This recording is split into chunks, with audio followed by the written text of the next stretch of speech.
ரூபன் என்போம், மோகன ரூபன் என்போம், பில்லாளி வீரன் என்போம், வீரமணி கண்டன் என்போம்,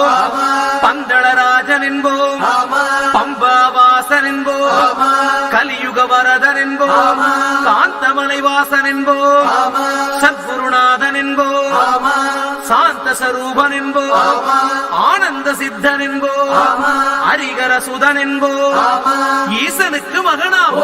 ஈடில்லா தெய்வமாம், குழந்தையாய் இருப்பானாம்,